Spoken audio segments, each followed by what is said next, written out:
오늘 하나님께서 우리에게 주시는 말씀은 느헤미야 8장 1절에서 10절 말씀입니다. 제가 세 번역으로 읽겠습니다. 모든 백성이 한꺼번에 수문 앞 광장에 모였다. 그들은 학자 에스라에게 주님께서 이스라엘에게 명하신 모세의 율법책을 가지고 오라고 청하였다. 일곱째 달 초하루에 에스라 제사장은 율법책을 가지고 회중 앞에 나왔다. 거기에는 남자든 여자든 알아들을 만한 사람은 모두 나와 있었다. 그는 수문 앞 광장에서 남자든 여자든 알아들을 만한 모든 사람에게 새벽부터 정오까지 큰 소리로 율법책을 읽어주었다. 백성은 모두 율법책 읽는 소리에 귀를 기울였다. 학자 에스라는 임시로 만든 높은 나무단 위에 섰다. 그 오른쪽으로는 마띠다와 스마와 아나냐와 우리야와 힐기야와 마아세야가 서고 왼쪽으로는 부다야와 미사엘과 말기야와 하숨과 하스밧 다나와 스가랴와 무술람이 섰다. 학자 에스라는 높은 단 위에 서 있었으므로 백성들은 모두 그가 책 펴는 것을 볼 수 있었다. 에스라가 책을 펴면 백성들은 모두 일어섰다. 에스라가 위대하신 주 하나님을 찬양하면 백성들은 모든 손을 들고 아멘 아멘 하고 응답하고 엎드려 얼굴을 땅에 대고 주님께 경배하였다. 레위 사람인 예수아와 바니와 세레바와 야민과 아굽과 사바데와 호디야와 마아세야와 그리다와 아사랴와 요사박과 하난과 블라야는 백성들이 제자리에 서 있는 동안에 그들에게 율법을 설명하여 주었다. 하나님의 율법책이 낭독될 때에 그들이 통역을 하고 뜻을 밝혀 설명하여 주었으므로 백성은 내용을 잘 알아들을 수 있었다.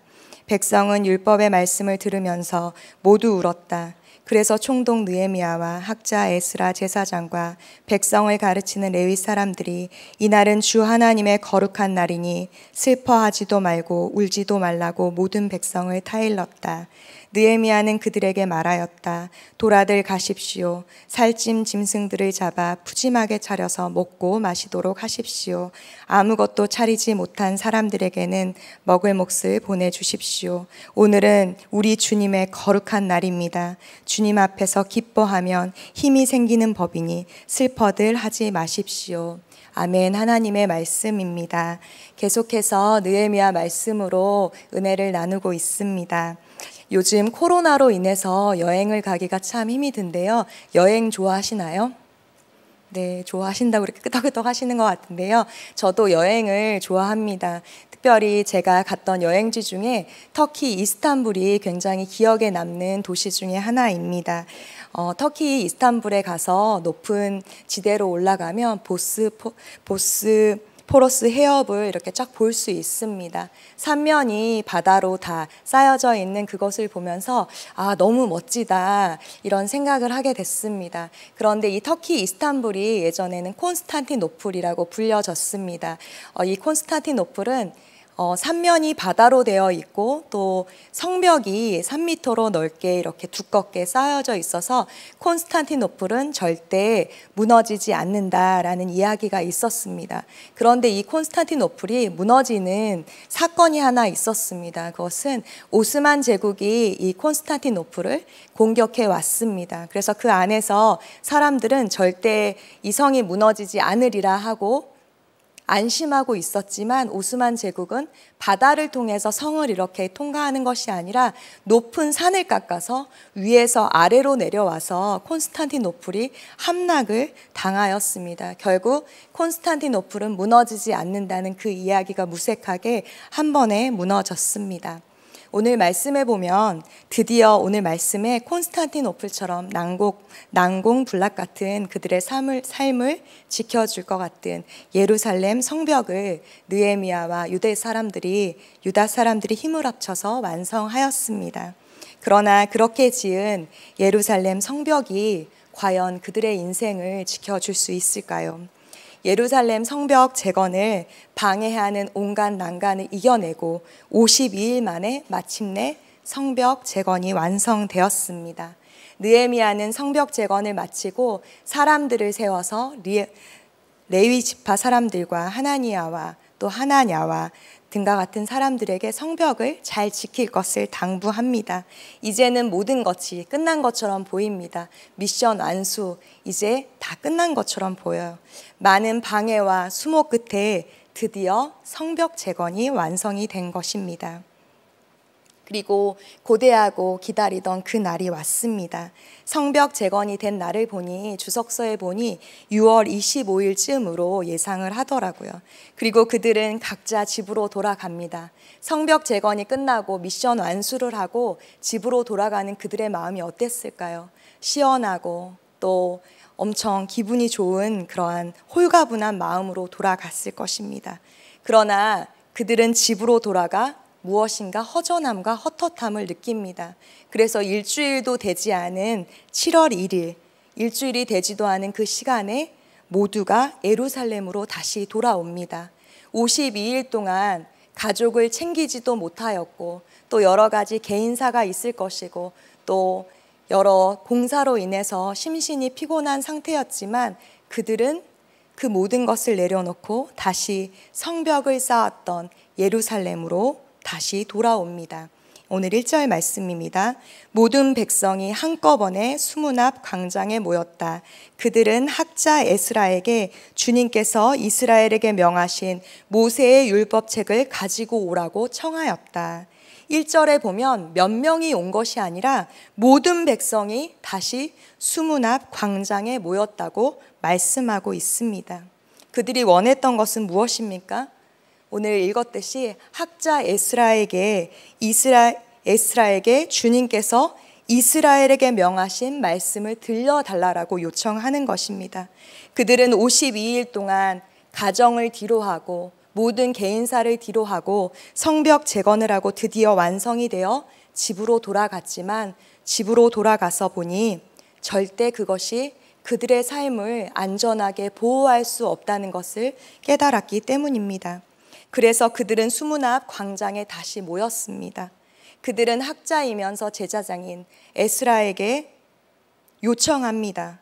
그들을 그리하여 하나님이 자신들에게 지금 어떠한 말씀을 하고 있는지 알려달라고 그렇게 부탁을 합니다. 하나님의 말씀을 듣기를 원하고 있습니다.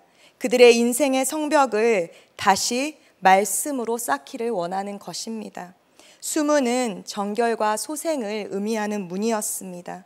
어쩌면 정결과 소생을 의미하는 그 문 앞에서 자신들이 지은 그 성벽으로 자신들이 절대 정결하여지고 다시 살아날 수 없음을 깨닫고 말씀 앞에 나아가며 결국 말씀을 듣기를 요청하는 것은 아닌지 모르겠습니다. 교회 학교에는 중요한 행사가 여름 행사가 있습니다. 여름 행사를 잘하면 1년 농사를 다 지었다라고 말하기도 합니다. 그런데 코로나 때 2년여 동안 온라인으로 그렇게 여름 행사를 진행하였습니다. 사역자들이 코로나로 어떻게 하면 아이들에게 은혜를 줄 수 있을까?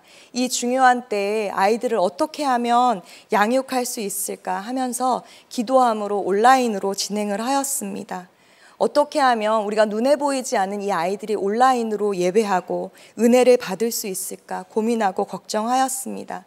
그런데 기도함으로 준비하였을 때 우리의 생각을 뛰어넘어서 은혜 받는 아이들의 모습을 보고 깜짝 놀랐습니다. 정말 원거리에서 오고 내성적인 아이들은 차라리 온라인이니까 더 참여할 수 있어요 라는 그런 고백들도 들었습니다. 눈에 보이는 장소와 프로그램, 우리의 생각을 넘어서서 말씀의 능력이 있어 어떠한 상황도 뛰어넘는 그러한 은혜를 경험하였습니다. 또 비전센터가 멋지게 완공이 되고 코로나가 터져 아이들이 예배할 수 없었습니다.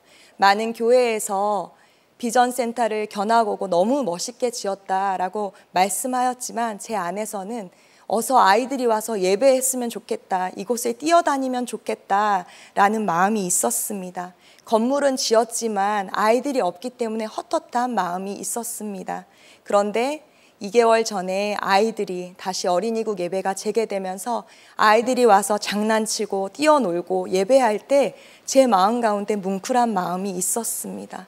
아, 이게 건물 이상의 하나님의 일하심이지 하는 마음이 있었어요. 또 유치국 예배도 2년 8개월 만에 처음으로 예배를 열며 본당 3층에서, 본관 3층에서 예배를 드렸어요. 유치부 아이들이 뛰어오면서 영상에서 보던 저를 보고 뛰어오면서 목사님하고 안기기도 하고, 성도님들이 본당으로 들어가실 때 거기 입구에서 아이들이 또 있는 거를 봐서 귀여워도 하시지만 저 나름대로 아이들이 좀 시끄러울까 봐 좀 시끄러우시죠? 라고 죄송합니다 라고 얘기하면 나이가 많으신 권사님 장로님들이 하셨던 얘기가 제 마음에 참 왔어요. 목사님, 이제 교회가 교회 같네요. 아이들이 시끄럽게 하는 이거 괜찮습니다. 이제 교회가 교회 같습니다. 너무 좋습니다. 라고 고백하시는 말씀을 들었습니다. 성벽을 다 쌓고 성벽이 그들을 지켜줄 수 없음을 한 사람들은 다시 말씀에 대한 사모함으로 수문 앞 광장으로 모여 학자 에스라에게 말씀을 들려줄 것을 요청합니다. 성경 어디를 보아도 이스라엘 백성이 먼저 말씀을 들려달라고 요청한 본문은 이 본문밖에 없습니다. 말씀에 대한 사모함으로 모든 백성이 이 수문 앞 광장에 모였습니다. 바로 부흥의 현장인 것이지요. 이날은 7월 1일로 이스라엘에서 한 해에 시작하는 날이기도 합니다. 절기상 나팔절로 새해를 기념하며 곧 있을 대속죄일까지 하나님을 찾고 부르짖는 아주 중요한 절기이기도 하였습니다. 우리로 하면은 새해가 시작되는 1월 1일과도 같은 날이었습니다. 이 중요한 때에 이스라엘 백성은 다른 것 아니라 하나님의 말씀을 듣기 위하여 이 장소로 모인 것입니다. 제가 이 말씀을 준비하며 기도할 때 제 마음이 콩닥콩닥 뛰더라고요. 그러면서 주님께 기도하였던 것은 그들은 어떤 마음으로 자신의 집으로 돌아갔다가 이 수문 앞에 다시 모였을까? 이 생각과 함께 들었던 마음이, 하나님, 우리의 예배가, 내가 드리는 이 예배가 이스라엘의 백성들이 모인 수문 앞 광장이 되게 하여 주십시오. 그러한 마음과 기도가 간절하였습니다. 예배의 홍수 속에서 이 예배는 나에게 맞고 이 예배는 나에게 맞지 않는다, 이것이 아니라 매번 드리는 이 예배가 하나님 수문 앞 광장, 부흥의 현장이 되게 하여 주시옵소서. 이러한 기도가 나왔습니다. 이 수문 앞 광장에서 이스라엘 백성은 어떻게 행동합니까? 3절입니다. 그는 수문 앞 광장에서 남자든 여자든 알아들을 만한 모든 사람에게 새벽부터 정오까지 큰 소리로 율법책을 읽어주었다. 백성은 모든 율법책 읽는 소리에 귀를 기울였다. 오늘 말씀에 새벽부터 정오까지, 즉 해가 떠오를 때부터 시작된 성경 낭독이 정오까지 계속되었다고 말씀하고 있습니다. 적어도 6시간에서 7시간은 계속 말씀을 읽어주었다는 것입니다. 제가 이 자리에서 오늘 설교를 하고 있는데요, 60분, 70분만 가도 한 분, 두 분이 일어날 겁니다. 저 혼자 여기서 설교를 할 것 같은 슬픈 예감이 드는데요. 그런데 오늘 말씀에는 백성이 모두 이 율법, 책 읽는 소리에 귀를 기울여서 말씀을 들었다라고 말씀하고 있습니다. 하나님의 말씀에 귀가 쫑긋하고 마음이 열려 아멘으로 화답하는 그러한 시간이었습니다. 사랑하는 성도님들, 우리가 지금 마음을 주고 있는 곳, 귀를 기울이는 곳은 어떤 곳인가요? 사람은 사랑하는 것에 귀가 열려 있습니다. 엄마가 아이가 우는 소리에 모든 아이의 울음소리가 같은 것 같지만 그 아이의 울음소리에 반응하는 것처럼요, 우리가 듣고 보는 것에 마음이 있는 것입니다. 예전에 한 목사님께서 설교를 하면서 이런 말씀을 하셨어요. 유튜브에 들어가서 알고리즘이나 카테고리를 보면 지금 당신이 어떠한 곳에 마음이 있는지를 바로 알 수 있다는 거예요. 그래서 제가 집에 가서 그 유튜브를 두렵고 떨림으로 눌러봤습니다. 그런데 반반이 확연하게 갈리는, 서로 어울릴 것 같지 않은 두 모양의 영역들이 있더라고요. 한 영역은 그래도 감사하게 말씀과 찬양 영상이었습니다.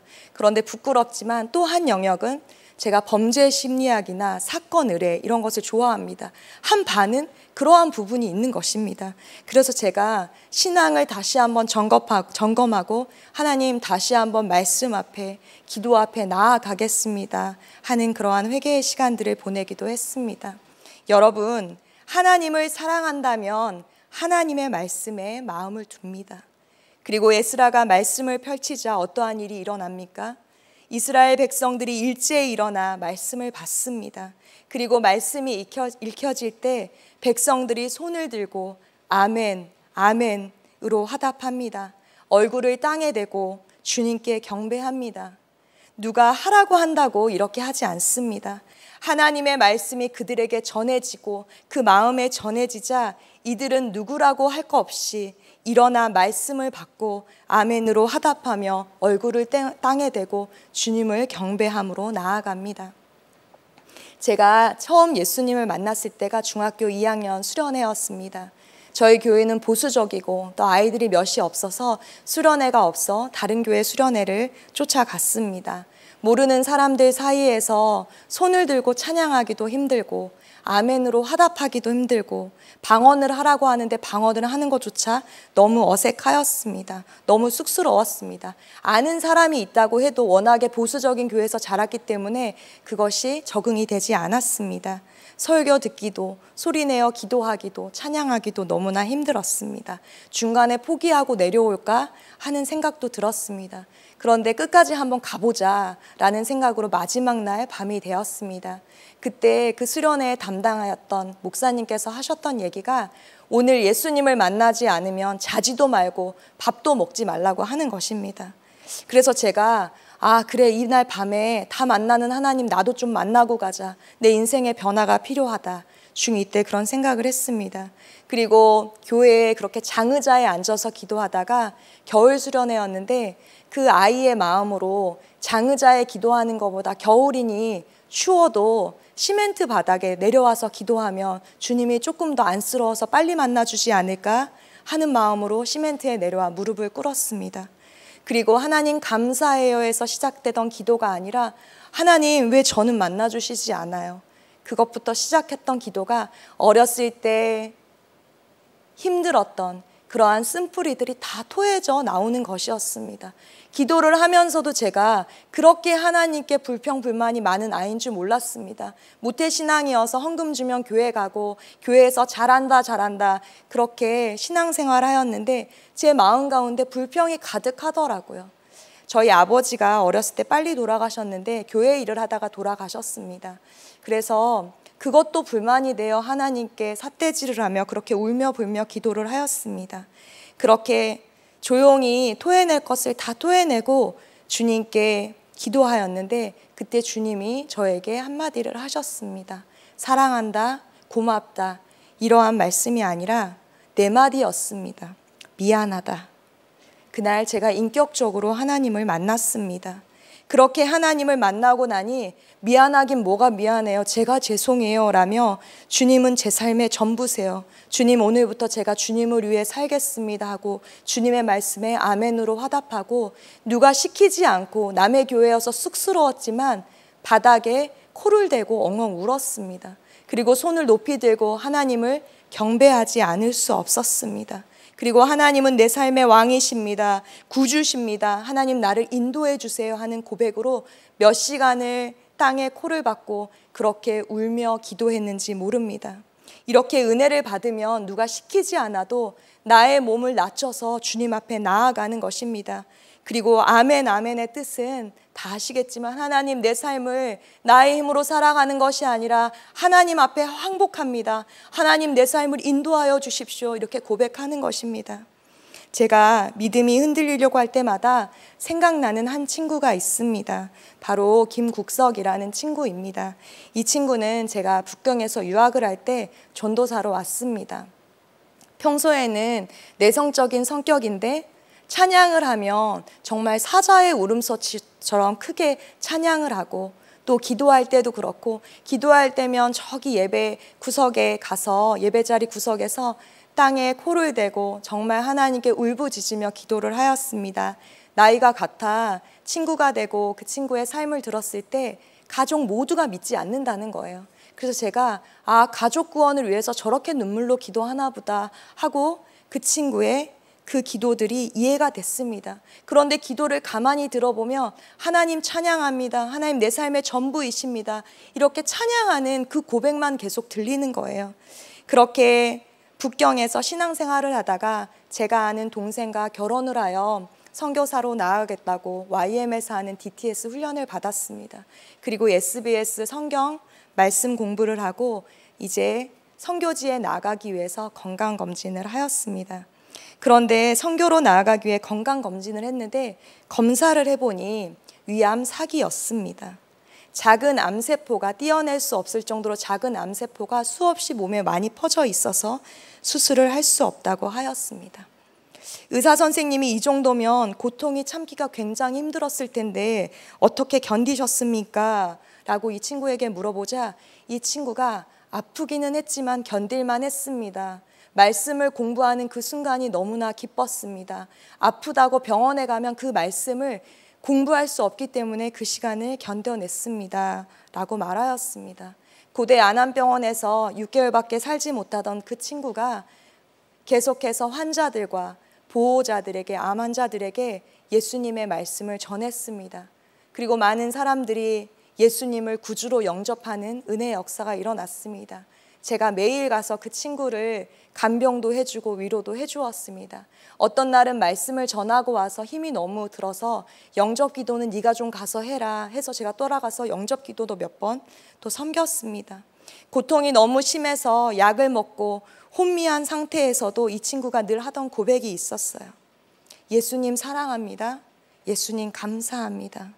그리고 늘 고백했던 말씀이 로마서 12장 1절의 말씀입니다. 그러므로 형제들아 내가 하나님의 모든 자비하심으로 너희를 권하노니 너희 몸을 하나님이 기뻐하시는 거룩한 산 제물로 드리라. 이는 너희가 드릴 영적 예배니라. 이 말씀을 하면서 말을 하면서 찬수가 나는 누군가의 영혼을 위하여 하나님 앞에 영접시킬 수 있고 복음을 전할 수만 있다면 나는 내 몸을 거룩한 산제사로 드릴 거야. 나는 영적 예배로 그렇게 나아갈 거야 하는 그 고백을 들었습니다. 6개월밖에 살지 못하던 그 친구가 그렇게 복음을 전하다가 2년 8개월을 그렇게 죽을 때까지 말씀을 전하고 하나님 품에 안겼습니다. 그리고 믿지 않던 그 친구의 가정도 예수님을 영접하는 은혜의 시간이 있었습니다.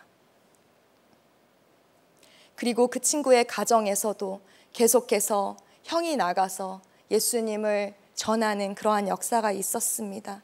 정말 좋아하던 그 말씀처럼 하나님이 기뻐하시는 거룩한 산 제물로 된 삶을 살다 갔습니다. 그리고 옆에서 간호하던 아내도 이후에 간호과로 전과하여 그렇게 암 환자를 섬기며 간호사로 주님의 사랑을 전하는 자로 살고 있습니다. 하나님께서 말씀이 되어 이 친구의 삶을 지키셨고 무너지고 없어질 것을 향한 삶이 아니라 절대 무너지지 않는 성벽을 쌓음으로 말씀을 전하는 자로 살아내다가 하나님 품에 그렇게 안겼습니다. 암이라는 병이 있었지만 어떠한 어려움에도 무너지지 않는 말씀의 성벽을 갖고 있는 삶을 살았습니다. 그 친구가 쌓았던 말씀의 성벽이 제가 믿음의 길을 걸어갈 때, 지칠 때 저의 성벽이 되어주기도 합니다. 사랑하는 성도님들, 절대 내가 만든 성벽이 우리의 삶을 안전하게 지켜줄 수 없습니다. 예루살렘 성벽이 무너졌듯이 또 그것은 어느 순간 또 무너질 수 있습니다. 그러나 영원히 무너지지 않는 것은 말씀입니다. 내 삶에 주님의 말씀으로 성벽이 지어져 있는가? 그것이 우리의 삶을 지탱하는 것입니다. 그 말씀이 전해질 때 이스라엘 백성들이 소리쳐 웁니다. 놀라운 그 진리 앞에 하나님을 만난 사람들이 울어요. 진리 앞에 슬피 우는 마음이 우리 안에 있어야 하는 것입니다. 세상의 절망 속에, 우리의 실패 속에, 나의 실수 속에, 나의 어떠함 때문에 우는 것이 아니라 하나님의 말씀 앞에 마음을 열고 울어야 우리가 살 수 있는 것입니다. 느헤미야와 에스라가 울고 있는 백성에게 이렇게 말합니다. 10절입니다. 느헤미야는 그들에게 말하였다. 돌아들 가십시오. 살찐 짐승들을 잡아 푸짐하게 차려서 먹고 마시도록 하십시오. 아무것도 차리지 못한 사람들에게는 먹을 몫을 보내주십시오. 오늘은 우리 주님의 거룩한 날입니다. 주님 앞에서 기뻐하면 힘이 생기는 법이니 슬퍼하지들 마십시오. 나팔절에 말씀이 선포되었을 때 울지 말라고 하는 것입니다. 나팔절은 리본, 다시 태어나는 날입니다. 하나님을 만났으니 이전에 너의 삶은 이제 지났다. 슬퍼하고 눈물을 흘리는 것이 아니라 여호와로 인하여 기뻐하라라고 말씀하시는 겁니다. 하나님의 백성으로 하나님의 말씀에 따라 살라고 하는 거예요. 이제 하나님의 사람으로 모든 것을 용납받았으니 좋은 음식과 단 것을 먹으며 사람들과 보내라고 권면하는 것입니다. 여호와를 기뻐함으로 살라는 것입니다. 이것이 너희의 힘이라고 말씀하세요. 여기서 힘은 피난처, 산성이라는 히브리어입니다. 하나님이 우리의 힘이시고 피난처이고 산성이십니다. 그 말씀으로 성벽을 쌓는 여러분들 되시기를 축복합니다. 절대 어떠한 것도 우리를 보호해 줄 성벽은 없습니다. 우리가 만든 모든 성벽은 결국 무너지고 마는 것입니다. 그러나 말씀의 성벽, 절대 변하지 않는 예수님은, 그 예수님을 의지할 때 그 성벽은 어떠한 상황에서도 우리를 지키시고 보호할 것입니다. 이 믿음으로 우리가 함께 결단함으로 나아갔으면 좋겠습니다. 이 시간 하나님, 내가 다시 한번 말씀 앞에 서겠습니다. 내가 쌓으려는 많은 성벽들을 내려놓고 주의 말씀의 성벽을 쌓아 믿음으로 서는 내가 되겠습니다 라는 고백으로 믿음으로 서리라 함께 결단함으로 나아가겠습니다.